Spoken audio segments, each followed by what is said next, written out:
খাবে খাবে খাওয়াবে বাবা ও শীত হয়ে কোনো সময়। শুভ সকাল। তো আজকে নতুন আরো একটা দিন শুরু করছি। আজকে হচ্ছে বুধবার। তো সকালবেলায় রান্না করি, কালকেও সকালবেলায় রান্না করে রাখছি একবারে, কারণ বেলা ছোট, দেখতে দেখতে দিন চলে যায়। তাই ভাবলাম যে একবারে রান্না করলে সুবিধা হয়, মানে দিনে ওকে সময় দিতে পারি। তাই হচ্ছে যে সকালবেলায় একবারে রান্না করবো আজকে। সকালের জন্য দিচ্ছি হচ্ছে আলু সিদ্ধ দিচ্ছি, আর হচ্ছে যে একটা ডিম ভাজি করছি, ওর বাবারে খেতে দেবো। আর এই দুপুরের জন্য হচ্ছে লাউ তরকারি, আর এখানে হচ্ছে চাল কুমড়া ভাজবো। তাহলে সারাটা দিন একদম নিরিবিলি কাজ করতে পারবো না। আজকে হচ্ছে শীতের সব পোশাক বের করছি, সব শীতের পোশাক ধোবো।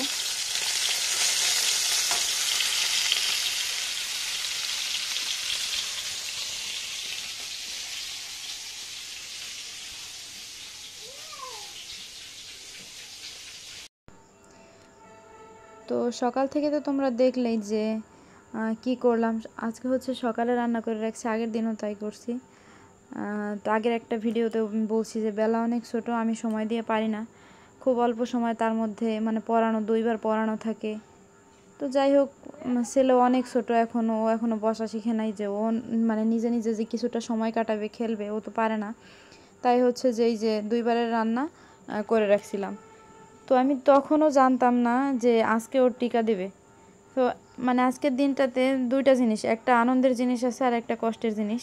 তো যাই হোক, প্রথম দিকে মানে এই সকালে সব কাজকর্ম করার পরে আমি মানে শুধু স্নানটা বাদছিল, এবারে আমার সব কাজ হয়ে গেছিলো। তো মানে ও ঘুমাইছিল, আমি ওর পাশে গিয়ে মাত্র শুইছি। আর তখন আমার হঠাৎ মনে আসে যে আজকে হচ্ছে মাসের প্রথম বুধবার। আমাদের এইখানে অনেকেই জানবে যে প্রথম বুধবার হচ্ছে টিকা দেয়। মানে কি যে একটা অবস্থা, তখন হচ্ছে 11টা বাজে। মানে আমার কিচ্ছু মনে ছিল না একদম। ও ঘুমানো, সেই ঘুম থেকে মানে ওরে এই অবস্থায় আমি টাইনে উঠেছি, ও কান্না করতেছে। ও মানে মানে দুধ খাওয়াই নেই, কিচ্ছু করি নেই, সেইভাবে নিয়ে আমি কোনো মতে শাড়িটা পরছি। মানে একদম বাজে অবস্থা। ওর বাবা শুয়েছিল। তো তারপরে বললাম যে তুমি মানে তাড়াতাড়ি মানে ওকে উঠাও, একটা প্যান্ট পরাও, আমি শাড়িটা পরি। তো তারপরে ওর বাবা ওকে রেডি করছে। আর আমি এই যে মানে এত তাড়াতাড়ি যাচ্ছিলাম যে আমি প্রতিবার খুব তাড়াতাড়ি যাই, 10টার সময় যাই, মানে সবার আগেই যাই, মানে যে টিকা দেয় তার আগেই যাওয়ার চেষ্টা করি। কারণ অনেকেই আসে, অনেক বাচ্চারা আসে, সবার সাথে দেখা হয়। তো সেই কারণে আগে আগে যাই। আর মানে কি যে একটা কষ্ট, মানে এই ওর তো এই যে 4 মাস দিয়ে 5 মাসে পড়ছে, মানে সেই 1.5 মাস থেকে যে টিকা দিচ্ছে, 1.5-2 মাস থেকে এই প্রত্যেক মাসে মানে আমার এত কষ্ট লাগে, মানে আমি দেখতে পারি না, আমার 2 চোখ দিয়ে আমি দেখতে পারি না, আমার কান্না আসে। কি জোর করে টিকা দেয়, মানে খুব খারাপ লাগে। তো যাই হোক, কিছু তো করার নাই, নিয়মের বাইরে তো আর আমরা যেতে পারবো না। সবার যেহেতু দেয়, সবাই দেয়, বা এরকমভাবে চলে আসতেছে, না দিলেও তো হবে না, দিতে তো হবেই। তো সেই কারণেই ওর বাবা হচ্ছে এখনও দেখে নাই ওর মানে টিকা নিতে, ওর সাথে একবারও যায় নাই, মানে ওকে নিয়ে একবারও যায় নাই। তো আজকে গিয়ে দেখতে পারলো আসলে হ্যাঁ জিনিসটা কেমন, এর আগে তো কখনো চোখ দিয়ে দেখে নাই। আর ছেলে হচ্ছে বেশি বিরক্ত করে না, টিকা দেখার যা করুক। তো এই দিন হচ্ছে ওর মনটা মানে মন কি, ও খুবই, ওর মেজাজ খারাপ ছিল, কারণ ঘুম থেকে উঠে ও খায় নাই কিছু না, ওটা আমি সেই অবস্থায় নিয়ে গেছি। তো এই কারণে খুব কান্না করছিল। আর উনি একবারও মানে ওকে থামানোর চেষ্টা করলো না, সেই অবস্থায় দিয়েছে, যার কারণে আমার আরও বেশি কষ্ট লাগছে, খুব কষ্ট পাইছে। কিন্তু বাড়ি আসার পরে ভাবছিলাম যে খুব বেশি বিরক্ত করবে, ও একটুও বিরক্ত করে নাই, বিকেলবেলা কান্না করে নাই একদম। আমি পড়াইছি, ভাবছিলাম যে পড়াবো না, কিন্তু তা দেখি যে ও একটুও কান্না করে নাই। আজকে হচ্ছে 3টা টিকা দিয়েছে, ওর 2 পায়ে 2টা দিয়েছে, আর হচ্ছে হাতে একটা দিয়েছে। তো ওর যেদিন হচ্ছে প্রথমবার দিছিল, ওই দিন ও একটু মানে ওর জ্বর উঠছিল, কিন্তু এবার কিছুই হয় নাই। ও দিব্যি এই যে বাড়ি এসে মানে একদম পরিষ্কার করে দিছি। ওই আজকে হচ্ছে স্নান করাইছিলাম না, সারা মানে শরীর গরম জল দিয়ে পরিষ্কার করছি। তো যাই হোক, তারপরে ওর বাবার সাথে খেলতেছিল। তো এরপরে আর হচ্ছে দুপুরে যেহেতু রান্নাবান্না ছিল না, আর কিছু দেখাই নেই। তারপরে হচ্ছে আর একটা জিনিস হয়, যে আমাদের এইখানে হচ্ছে একটা হেলিকপ্টার আসে। তো একজনের বিয়ে হয়েছিল, মুসলমান, অনেকেই জানবে, যারা আমাদের গ্রামে বাড়ি তারা অনেকেই জানবে যে সেনদিয়া। তো সেই মেয়েটাকে হচ্ছে নিতে আসছিল হেলিকপ্টারে করে।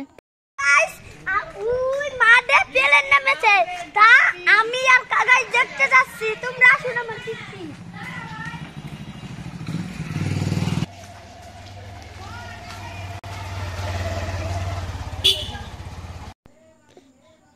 কর্ণর কথা তো শুনলেনি, ওর কাকার সাথে। আমি ভাবি নাই যে ওর কাকা যাবে, তো যখন শুনতে পারলো শব্দ তখন দেখছি যে একটা গেঞ্জি নিয়ে ঘর থেকে ওর সাথে এক দৌড় দিছে। আমার ফোন নিয়ে গেছিলো, তো কিছু ভিডিও করে আনছে। আমি যেতে পারিনি, বাড়ির সবাই গেছে, রিহানের দাদু ঠাম্মি, ওর জ্যাঠা বড় মা সবাই গেছে। মোটামুটি দেখতে পারবেন যে আমাদের গ্রামের মনে হয় কোনো মানুষই বাদ ছিল না, সবাই গেছে একদম। ছোট বড় মানে কেউ এরকম হয় নাই তো এখনও আমাদের এদিকে যে এরকম মানে কেউ এইভাবে বিয়ে করে নাই বা হেলিকপ্টার এখনও কেউ সামনে থেকে আমি দেখিনি এখনও সামনাসামনি এত কাছ থেকে, তো কেউ তো দেখে নাই সেই রকমভাবে। তো সবাই একদম ছেলেপেলে যারা ছিল দেখতে পারেন একটা মেলার মতো হয়ে গেছে পুরো। তো বেশ অন্যরকম যে আমাদের গ্রামে কয়েকদিন আগে এইরকম একটা বিয়ে হয়েছে যে ঘোড়ায় করে বিয়ে করতে গেছে, পালকিতে করে বউ আনছে। তো আমার একটা দাদা ও বিয়ে করছে, যদি ওরা ভিডিওটা দেখে অবশ্যই বুঝতে পারবে যে আমি ওদের কথাই বলছি। গোপাল দাদা বিয়ে করছে কয়েকদিন আগে। তো এই যে হচ্ছে আরেকটা জিনিস হলো মানে অন্যরকম। এখন জিনিসটা হয়তো আরও বেশি হবে, বেশি হবে, কারণ অনেকেই বিদেশে যাচ্ছে এখন। মানে আমাদের এলাকার মানে কোনো ছেলেপেলেই হয়তো বা দেশে নাই, যদি ওরা দেখে জানতে পারবে যে সবাই একদম চলে গেছে, আর বেশিরভাগই গেছে ইতালিতে। তো ওরা হয়তো বা ভবিষ্যতে বাড়িতে সেইভাবেই বিয়ে করবে বা মানে এরকমই কিছু একটা করবে, কারণ ওরাও তো দেখছে যে এক যুগের সাথে সব কিছু পরিবর্তন হচ্ছে। তো হয়তো বা ভবিষ্যতে আমরাও দেখতে পারবো আরও। তো এইবার আমি যেতে পারি নাই, ওর বাবা হচ্ছে এই যে ভিডিও করে আনছে। মানে সবাই খুব আনন্দ পাইছে, বাচ্চারা বিশেষ করে বাচ্চারা খুব আনন্দ করছে। মানে আমাদের কর্ণ তো পুরা কয়েকদিন আগে বলছে যে আমাদের স্কুলে প্লেন আসবে, ওরা তো প্লেন বলে। তো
God.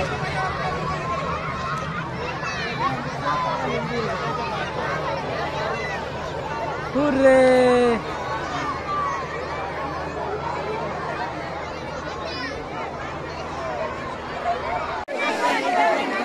Hey, Siranjit!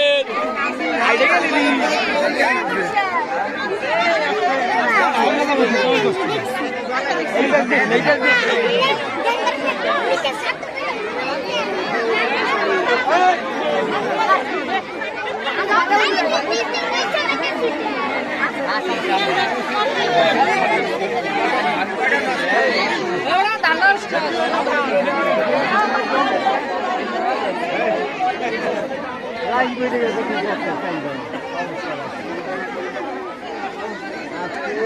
আজকে